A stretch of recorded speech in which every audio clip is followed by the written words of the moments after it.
سوال خیلی عمیقی است که شما مطرح کردین. یقینا یکی ارکان اسلام داریم که نماز، توحید و نماز و روزه و زکات و حج، و یکی هم اصول اسلامی داریم. اصول دین سه چیز است: توحید، رسالت، معاد. دقیق شدین؟ توحید، رسالت، معاد. این اصول دین ماست، زیربنای دین ماست.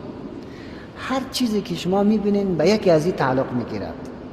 هر چیزی که ما از نظر عقیده و از نظر عمل میبینیم به یکی از این سه چیز تکیه میکند.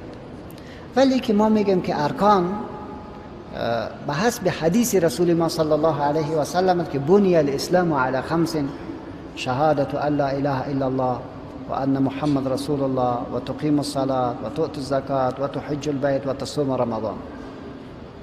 این 5 چیز بر ما پیغمبر ما علیه السلام در این حدیث گفته که بنی الاسلام، یعنی امی قصر اسلام، خانه اسلام، امین با 5 دیوال چی شده؟ استوار شده. هرگاه این 5 دیوال کسی داشته باشد او مؤمن است، مسلمان است، دیگه در او گپ نزن، او را بیرون نکو، سرزود تبلیغات نکو، او را تشویه نکو، او را گمانای بد نکو. این 5 چیز کس داشت.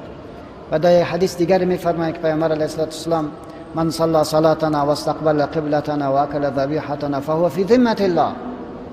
پس این 5 چیز در حقیقت دمو ذمه‌واری یک مؤمن را نشان میده. پس فرق در این شد که اصول در حقیقت می زیربناهای فکری است که توحید، رسالت و معاد شد، و این ارکان شد بخش عملی و بخش فکری هر دوی ما را میگیره. تشکر.